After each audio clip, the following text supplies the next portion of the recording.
Have you noticed how the very foundations of the life you so carefully constructed have begun to feel completely hollow, as if you are a stranger occupying your own skin? It is a quiet, terrifying realization that usually arrives in the dead of night, forcing you to look at the trophies of your career, the structure of your marriage, and the rhythm of your daily routines, only to find an echoing emptiness beneath them all. You did everything you were told to do. You wore the mask of the responsible professional, the dedicated provider, the agreeable companion, and yet the psychological payment you expected has never arrived. Instead, a profound internal crisis has emerged, an unmapped exhaustion that cannot be cured by a holiday or a new distraction, leaving you to wonder whether the person you have been for the past 20 years was nothing more than an artificial character designed to satisfy a world that never truly saw you. This deep fracture in your consciousness is not a medical malfunction, nor is it a sign of weakness. It is the violent, necessary onset of what I have termed Enantiodromia, the psychological law that everything, when pushed to its absolute limit, must eventually transform into its own opposite. For the first half of your existence, your ego was obsessed with building a fortress of safety, gathering external validation, and repressing any instinct that threatened your social standing. But the unconscious mind will not be cheated out of its wholeness forever, and the more violently you suppressed your true nature, the more aggressively your shadow is now rising to tear down the illusion. This script is intended to serve as a mirror for that painful dissolution, exposing the precise mechanisms by which your internal world is forcing a radical, uncomfortable transformation, guiding you away from the fragile performance of your old life and into the demanding reality of true psychological integration. Topic 1. The collapse of the persona. The mask you have worn for decades to survive in polite society has finally cracked, and no amount of willpower can fuse the pieces back together. You are experiencing the sudden, terrifying breakdown of what I call the persona, that functional, superficial system of adaptation you developed to meet the demands of your parents, your career, and your social circle. For years, this mask served you well, allowing you to project an image of competence, stability, and perpetual readiness. But it was always an artificial construction, an edited version of your true self designed exclusively to buy acceptance. Now, as midlife approaches, the psychological energy required to sustain this performance has completely dried up, leaving you standing before your own life with an unsettling sense of detachment, looking at your accomplishments and realizing they belong to a character you no longer wish to play. This collapse manifests in your daily life as a sudden, uncontrollable aversion to small talk, corporate jargon, and forced social obligations that you used to handle with ease. You find yourself sitting in meetings or family gatherings, listening to the predictable rhythms of human chatter, and feeling an overwhelming urge to simply stand up and walk away into the silence. It is deeply uncomfortable because your ego panics when the mask slips. It convinces you that you are losing your mind, sabotaging your stability, or falling into a severe depression. In reality, your unconscious is merely refusing to invest any more psychic currency into a lie, forcing you to confront the reality that you have spent the best years of your life fulfilling expectations that were never genuinely your own.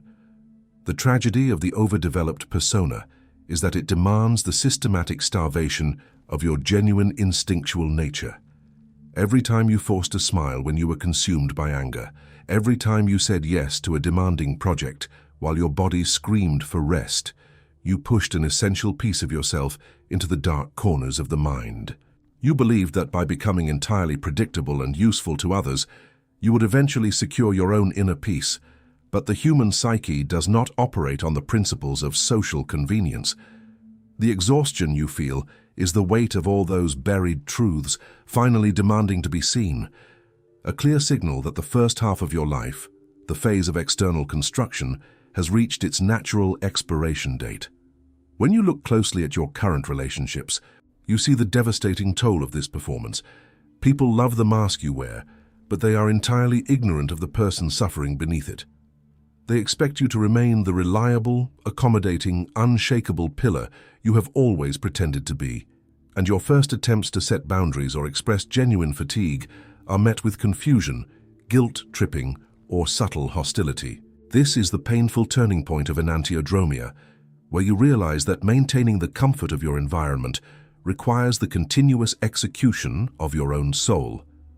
To stop explaining yourself to those who only value your utility is the first, most agonizing step toward reclaiming your internal authority. A transition that requires you to endure the discomfort of being thoroughly misunderstood by everyone around you. Topic 2. The rebellion of the shadow. Everything you have spent a lifetime denying, hiding, and condemning about yourself has gathered in the dark and is now orchestrating a coup against your conscious mind. The shadow is not an abstract concept. It is the living, breathing repository of your unlived life. The aggressive impulses, the wild creative desires, the chaotic needs, and the blunt honesty that your conscious ego deemed too dangerous for the public eye. Because you spent your youth trying to be a good person, a successful citizen, and a rational partner, you created an immensely dense shadow that has been pacing the cage of your unconscious for years. Now, under the immense pressure of midlife awakening, that cage is rotting, and the contents are spilling out into your daily reality, hijacking your reactions and turning your predictable world upside down.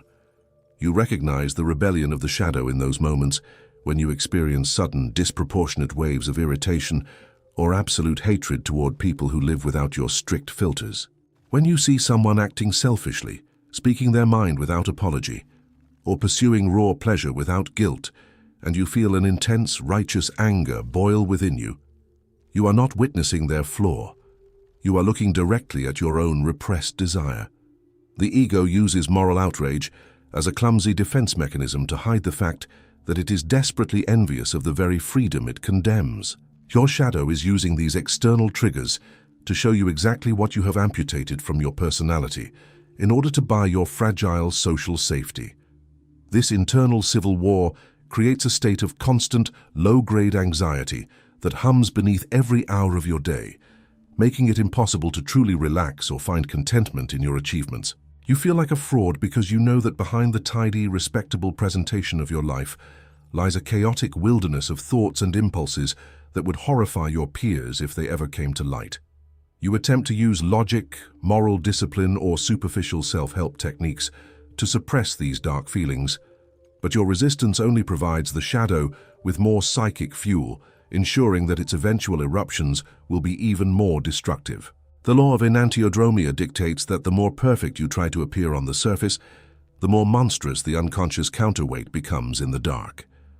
The painful breakthrough of this stage occurs when you realize that your shadow is not an evil entity to be conquered, but an essential source of vitality that you have foolishly discarded. Your creativity, your capacity for fierce self-protection, your sexual authenticity, and your ability to stand alone against the crowd are all bound up within the very darkness you fear. By keeping the shadow completely segregated from your conscious life, you have reduced yourself to a bloodless, compliant optimization machine that is easily manipulated by the guilt and expectations of society. Integrating these hidden elements requires you to consciously step into the dark, to look at your capacity for malice, selfishness, and rebellion, and to understand that without these forces, you will never possess the strength to live an authentic existence. Topic 3. The paradox of retreat. The world around you is screaming for your constant engagement, yet an undeniable heavy hand within your psyche is pulling you down into an unshakable silence. This is the stage where the extroverted energy that fueled your youth, the drive to compete, to networks, to accumulate, and to constantly maintain connections, suddenly collapses into its profound opposite. You find yourself trapped in a paradox. You are surrounded by people, yet you have never felt more entirely isolated, and the activities that used to provide you with a reliable dopamine hit now feel like empty, mechanical rituals. This is the unconscious mind demanding a total cessation of your outward projections, forcing a retreat that your ego misinterprets as a dangerous descent into failure or clinical depression. During this phase, your availability to the emotional emergencies of others begins to disintegrate, causing a massive crisis in your immediate social circle. For years you functioned as a convenient reservoir of attention, validation and rescue for friends, family, and colleagues who used your predictability to balance their own internal disquiet. The moment you choose the silence of retreat over the automatic, pleasing response, you disrupt the invisible power dynamics of your relationships, causing people to react with anger, accusation, or frantic attempts to pull you back into the game. They claim you have become cold, strange, or selfish, but their distress is not born out of love for your soul. It is born out of the sudden loss of your utility. This retreat is a brutal testing ground for your psychological autonomy because it forces you to sit with the immense guilt of your own deliberate absence. The collective culture has conditioned you to believe that constant accessibility, perpetual productivity, and endless communication are the highest virtues of a mature adult. When you deliberately step off that treadmill, your internal critic, the voice of the collective internalized during your childhood, begins to torture you with accusations of laziness, worthlessness, and irrelevance. It is an excruciating process because you must endure the terrifying sensation of disappearing from the world stage, allowing your old reputation and your old alliances to fade away into the quiet. Yet, it is precisely within this vacuum of outer stimulation that the voice of the true self finally becomes audible above the cultural noise.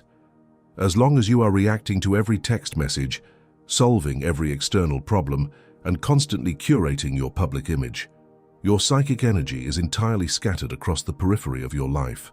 The deliberate retreat of Enantiodromia is a consolidation of that scattered force, a closing of the open valves through which your vitality has been systematically drained for decades.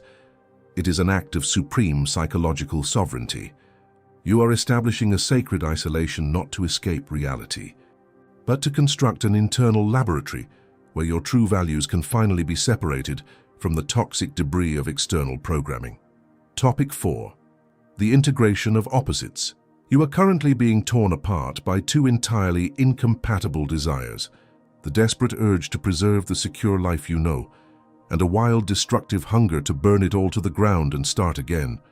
This agonizing tension is the essence of Enantiodromia, the moment where the extreme thesis of your youth meets the violent antithesis of your midlife unconscious, demanding a synthesis that your rational mind cannot compute.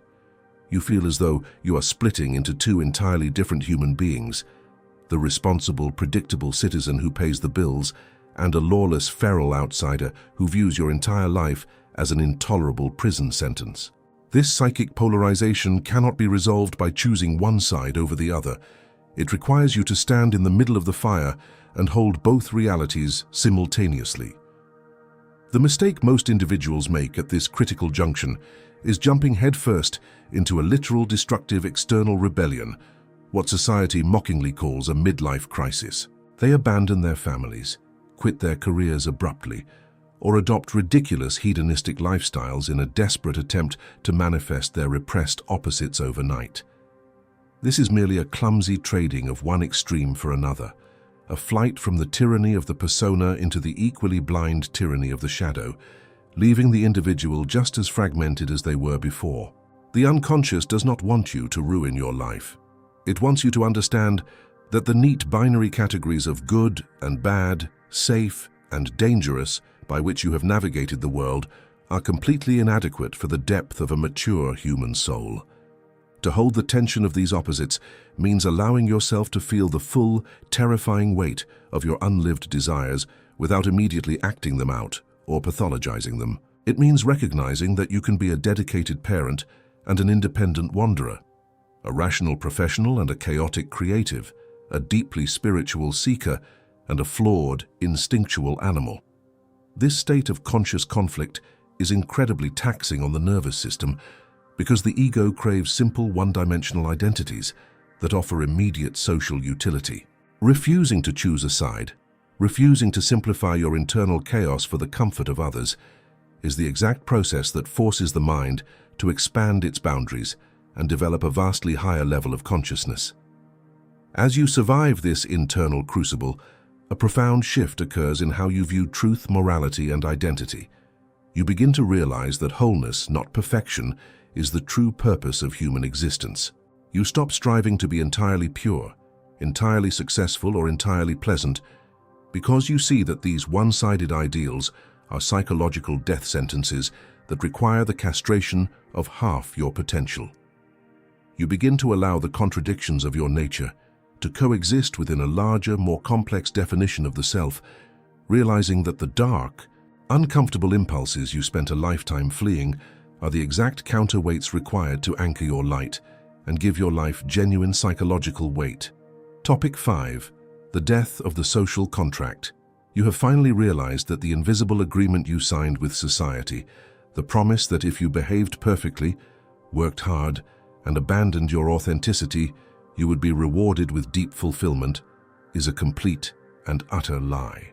This realization marks the bitter dissolution of your collective conditioning, the moment when you look at the cultural definitions of success, happiness, and maturity and find them to be nothing more than marketing slogans designed to keep an obedient workforce compliant. The collective has no interest in your individuation. It wants you predictable, consumable, and easily managed, and it uses the weapons of subtle guilt, social comparison, and the fear of exclusion to ensure you never stray from the designated path. This stage of Enantiodromia introduces a profound sense of existential betrayal that can make you feel deeply cynical about human institutions, friendships, and cultural norms. You look back at the decades you spent obeying arbitrary rules, editing your speech, and sacrificing your creative impulses for the sake of a security that now feels entirely sterile, and you are filled with a cold, clear anger. This anger is a vital, protective instinct. It is your soul finally reacting against the psychological colonization you have endured since childhood, a necessary declaration of independence from the expectations of an unexamined society that operates on collective mindlessness. As you withdraw your faith from these external institutions, you must face the terrifying reality that you can no longer rely on external maps to guide your life. The comforting scripts provided by your culture, climbing the next corporate ladder, buying the next luxury item, maintaining a spotless reputation, lose all their motivational power, leaving you in an existential void where no one can tell you what your life means. This is where many people panic and retreat into old addictions, superficial religious movements, or frantic career changes, desperately seeking a new master to give them orders and relieve them of the burden of self-determination. True maturity requires you to stand in that void, to accept the anxiety of absolute freedom, and to recognize that your values must now be forged entirely from within. The death of the social contract means you stop begging the world for permission to live, to feel, or to choose your own path. You cease your endless explanations, your defensive justifications, and your neurotic need to prove to your peers that your choices are logical or correct according to their standards. You accept that to the collective mind, your sudden withdrawal, your new boundaries, and your refusal to participate in the standard social games will look like arrogance, eccentricity, or failure. You allow them their superficial judgments, recognizing that their opinions are merely reflections of their own terror before the unlived lives pacing behind their own masks. Topic 6. The awakening of internal authority. The gravity of your entire life has begun to shift, moving away from the chaotic demands of the outside world and anchoring itself deeply within your own sovereign center. You are witnessing the birth of internal authority, the psychological state where your own subjective experience, your own instinctual boundaries, and your own moral compass take absolute precedence over the approval or disapproval of your environment. For the first half of your existence, your center of gravity was entirely externalized. You were like a planet caught in the gravitational pull of everyone else's expectations, constantly adjusting your orbit to avoid conflict and secure validation. Now, through the violent realignment of Enantiodromia, your psyche is demanding that you become your own sun. This awakening is characterized by a strange, quiet firmness that settles into your communication, an absence of the old defensive anxiety that used to accompany your use of the word no. When you decline an invitation, terminate a toxic professional arrangement, or refuse to participate in a family drama, you no longer feel the neurotic compulsion to provide an elaborate, polite justification to soften the blow. You state your boundaries clearly, without anger, without pleading, and you allow the silence that follows to remain heavy and unbroken. This lack of explanation is profoundly unsettling to those around you, because they can no longer use your guilt as a handle to manipulate your choices and pull you back into compliance. To claim your internal authority means accepting the profound loneliness of being the ultimate judge of your own existence. When a difficult decision must be made, you no longer run to your social circle, your mentors, or your psychological books, collecting opinions like a child seeking reassurance before stepping into a dark room. You go inward, into the quiet laboratory of your own mind. You consult your own somatic reactions, your own intuition, and your own shadow, and you make the choice knowing that you alone will carry the full weight of the consequences. This is a terrifying level of responsibility, a burden that the vast majority of human beings willingly trade away for the comfortable slavery of collective consensus. As this internal authority solidifies, you notice that the world begins to treat you with an entirely different level of respect, a respect that is not demanded through loud confrontation, but commanded through sheer psychological density. People instinctively sense that you are no longer operating on the currency of approval, that you cannot be bribed with superficial praise or controlled through the threat of isolation. You have become an integrated individual, a person who has crawled through the fire of their own internal contradictions and emerged whole, realizing that the only understanding that truly matters is the absolute, unshakable agreement between your conscious ego and the depth of your living soul. Topic 7. The crucible of psychic energy. You are beginning to realize that your attention, your focus, and your emotional investments are not infinite resources, but a finite, sacred currency that you have been recklessly wasting on things that do not possess the capacity to feed your soul. Carl Jung viewed the human mind as a closed system of psychic energy, a delicate energetic economy where every thought, every repressed emotion, every resentment, and every forced social interaction drains your vital force. For decades, you operated under the illusion that your energy was boundless, distributing it freely to anyone who provoked you, any career path that demanded it, and any superficial distraction that offered a momentary escape from your internal emptiness. Now the account is overdrawn, and your unshakable fatigue is the psyche's way of forcing a total economic shutdown. You can identify this energetic crisis in the sudden, absolute loss of your tolerance for psychological drama, superficial debates, and ideological conflicts that used to engage your mind.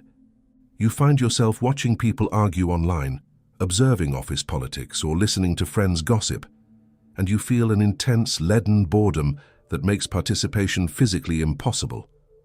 Your unconscious mind has recognized that reacting to these trivial provocations is a luxury you can no longer afford, an unnecessary drainage of a life force that must now be preserved for the far more urgent task of your own internal reconstruction.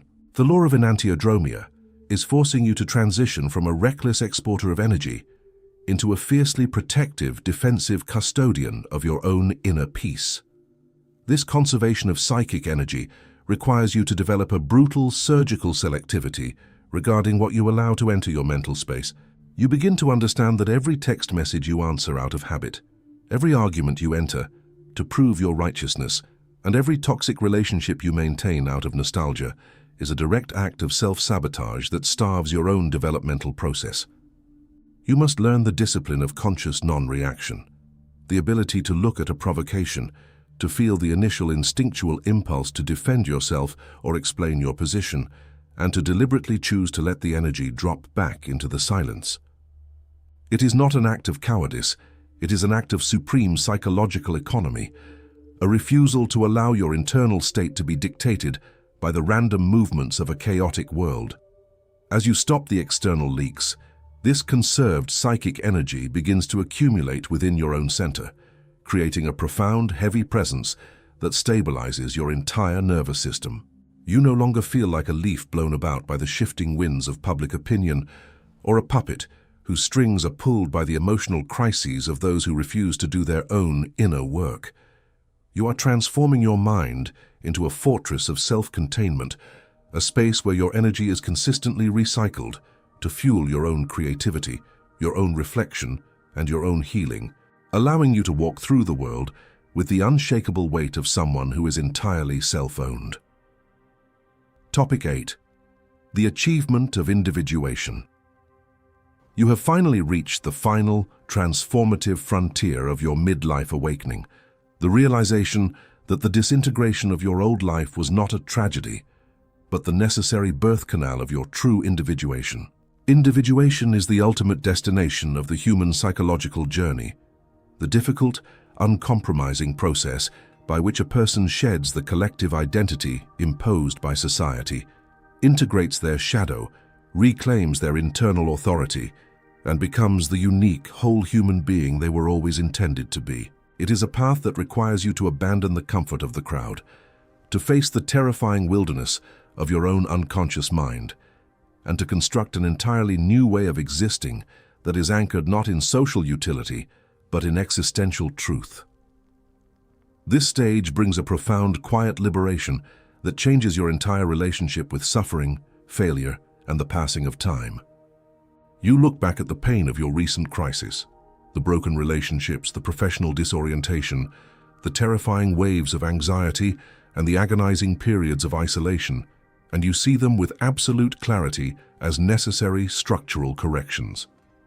You realize that your ego had to be systematically humiliated and broken, that your mask had to be shattered, and that your social contract had to die because those structures were too small and too rigid to contain the immense complexity of your developing soul. The pain was not your destruction. It was the cracking of the shell that kept your true potential imprisoned. To live as an individuated human being means to walk through the world with a deep, unshakable self-acceptance that no longer requires external validation or explanation.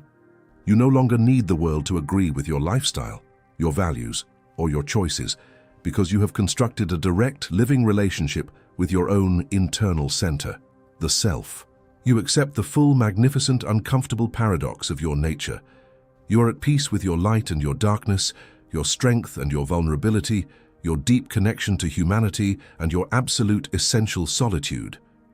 You have stopped performing your existence for an audience, and you have finally begun to live it as the sovereign author of your own destiny. This is the ultimate promise of Enantiodromia, that the dark night of your soul, if endured with consciousness, courage, and a refusal to yield to collective distraction, will inevitably transform into the dawn of a profound internal freedom. You emerge from the crucible of midlife not as a broken casualty of aging, but as a centered, resilient, integrated individual who can look at the remaining years of their lives and know that they will be spent in alignment with truth. You have paid the terrible price of authenticity. You have faced the shadow. You have mastered the silence.